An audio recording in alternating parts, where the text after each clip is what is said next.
E aí pessoal, tudo bem com vocês? Hoje mais um vídeo aqui no seu domingo, trazendo informações importantíssimas dessa semana que vão mexer com os mercados certamente. Nós vamos falar também de algumas ações, de algumas empresas que ainda seguem no radar, mesmo com essa alta da bolsa. E nós tivemos também anúncios de dividendos e algumas datacom abertas. Então vou atualizar nesse vídeo aqui hoje com vocês também. E já começando direto aí, falando dessa alta do Ibovespa, fechando a semana acima dos 117 mil pontos. Inclusive me conta aí nos comentários o que você acha. Você acha que essa semana a gente bate os 120 mil pontos? Me fala aí nos comentários que eu gostaria de saber a sua opinião e aproveita para se inscrever no canal e ativar as notificações. Então, vamos lá, sobre o Ibovespa, Lembre-se que o mercado, quando ele é otimista demais, até em excesso, e quando ele é pessimista, ele é também pessimista em excesso. Então, olha só, se a gente olhar o último boletim Focus, 2 de junho de 2023, as projeções de inflação aqui medido pelo IPCA está na terceira queda seguida, e o PIB está na terceira, quarta alta seguida.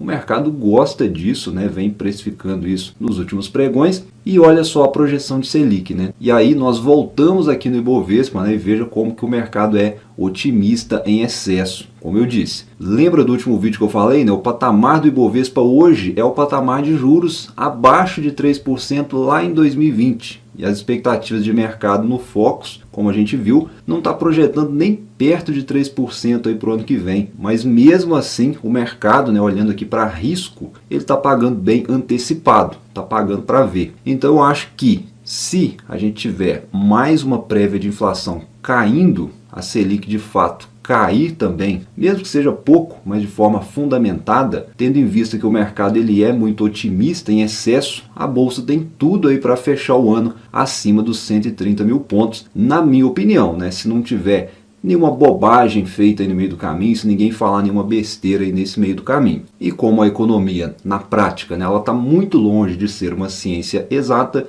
nós temos outros fatores que influenciam, Por exemplo, exterior, que eu sempre falo aqui, afeta o nosso mercado diretamente e a nossa bolsa depende muito aí desse otimismo externo também. E aqui nós temos um ponto de atenção essa semana para ficar ligado no exterior que pode mexer com o nosso mercado. Na terça-feira, dia 13 agora, serão divulgados dados do índice de preços ao consumidor lá nos Estados Unidos. Na quarta-feira já vai ser divulgada a decisão sobre taxa de juros nos Estados Unidos. A expectativa é de que se mantenham os juros por lá. Já na quinta-feira, o Banco Central Europeu também definindo sua taxa de juros. E esses fatores podem ser limitadores ou impulsionadores de ganho, dependendo do que sair. E dito isso, vamos falar das empresas da nossa bolsa, que o mercado segue no radar. Vamos começar falando aqui da 3R, uma empresa do setor petrolífero. O mercado segue de olho nessa empresa e vinha com certos temores em relação a alguns desenrolares aí para 3R,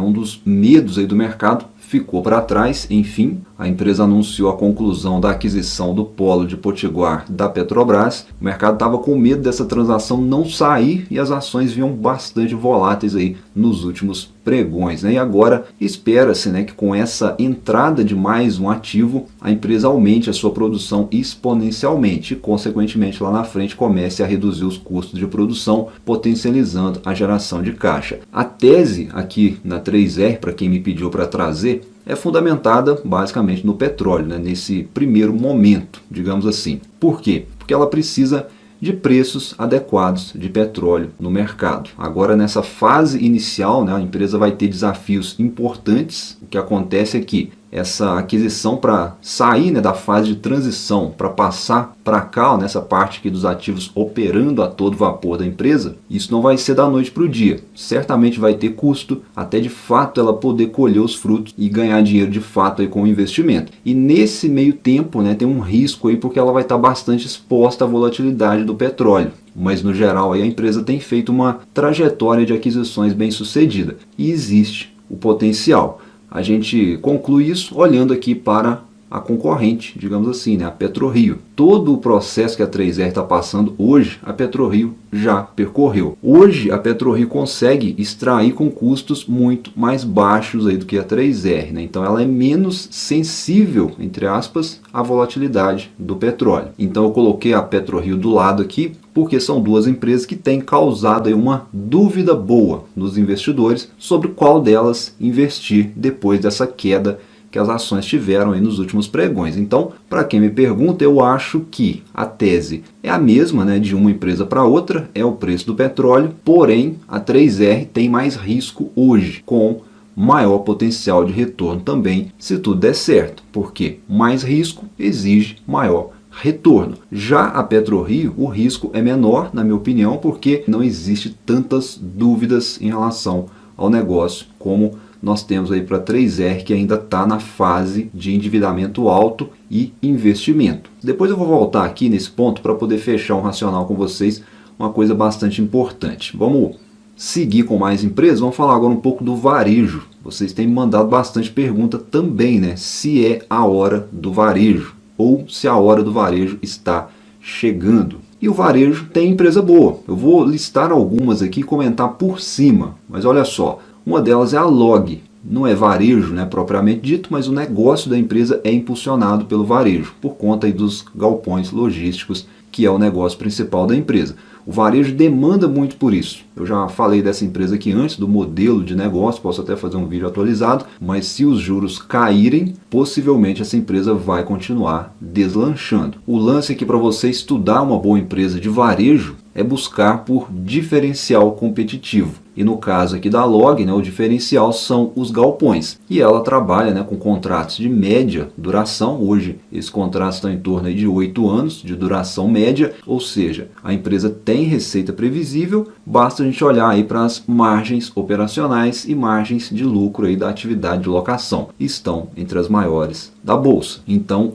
é uma boa empresa aí que pode ser beneficiada com a melhora do cenário doméstico. E aí nós temos outras empresas também que têm diferencial competitivo, também estão relacionadas ao varejo e podem retomar. Por exemplo, a Centauro foi uma empresa de muita expectativa lá atrás, decepcionou um pouco aí no meio do caminho, mas vem retomando. As ações inclusive já subiram bastante aí no último mês. Pode continuar subindo se o cenário doméstico continuar melhorando. Qual que é o diferencial dessa empresa aqui? São os produtos da Nike, né? A exclusividade da empresa nessa linha de produtos. E além disso, né, a empresa também tem boas margens de lucro, o que deixa ela mais bem posicionada em relação a outras empresas. Assim como outras empresas aí que a gente tem também relacionado ao varejo com diferencial competitivo. Por exemplo, a Vivara é uma empresa que também tem diferencial competitivo. A Arezzo também é outra empresa com diferencial, já falamos dela aqui no canal também. O único cuidado, né, que eu chamo sua atenção aqui é para não fugir da estratégia que você já adotou. Todas essas empresas aqui são boas empresas,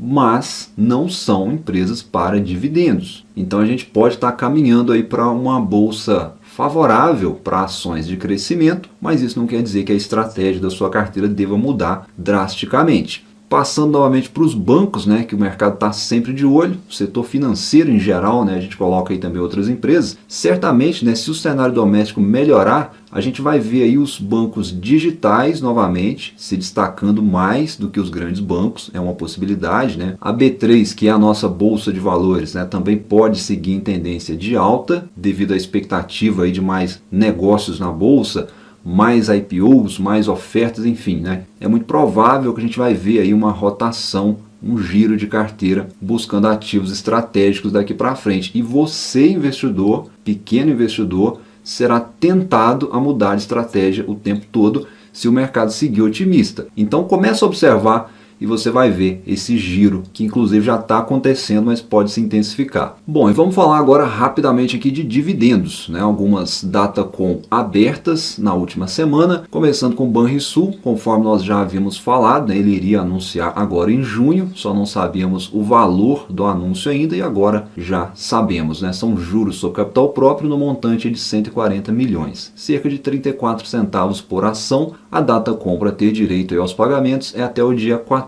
de junho agora, e o pagamento vai ser no dia 29 de junho. o Banrisul, que paga dividendos trimestrais e tem distribuído aí 50% do lucro para os acionistas. Ainda nos bancos, o Itaú também anunciou pagamento de juros sobre capital próprio, valor bruto aí por ação, aproximadamente 26 centavos, que serão pagos em 25 de agosto de 2023, e a data compra a ter direito é até o dia 19 de junho agora. Nós tivemos também um anúncio aí da Indústrias Home, anunciou o pagamento de juros sobre capital próprio também, cerca aí de 18 milhões, que dá algo em torno aí de 21 centavos por ação. A data com é o dia 13, até o dia 13 de junho agora, e o pagamento no dia 14 de julho. E atualizando aqui para vocês, amanhã, dia 12, é o último dia de Datacom para Petrobras, que vai pagar cerca de 94 centavos por ação em agosto e setembro, Datacom só até amanhã, e o Banco do Brasil também, que vai pagar cerca de 33 centavos por ação no dia 30 de junho agora. Data compra essas empresas até amanhã, aí, último dia. Então, pessoal, para a gente fechar o racional aqui que eu comentei quando eu estava falando de 3R e PetroRio,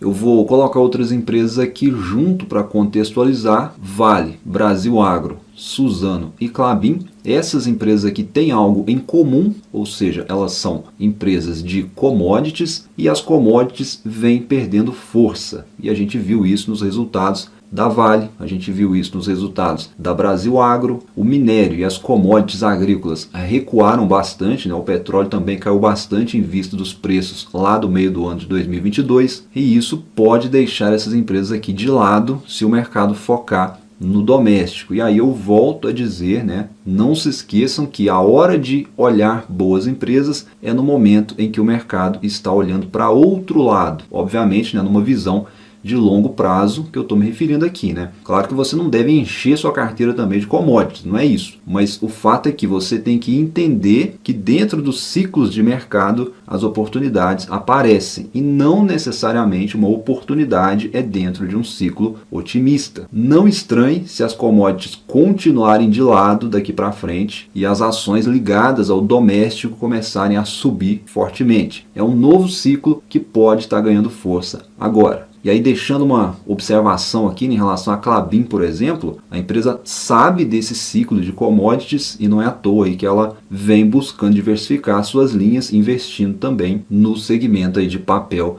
e embalagens, que pode ser favorecido aí pelo crescimento do varejo, Deixa ela aí também para a gente poder levantar essa possibilidade e poder sempre buscar a entender a fundo o negócio das empresas e saber a que cenários elas estão mais expostas. São expectativas, e é bem possível que a gente vai começar a ouvir bastante essa palavra daqui para frente no mercado. Então, hoje foi só um vídeo mais comentado aqui para vocês sobre os rumos que o mercado pode estar buscando. Vamos seguir os estudos com calma, sem pressa, e a gente se fala no próximo vídeo. Um abraço, bons estudos e até a próxima.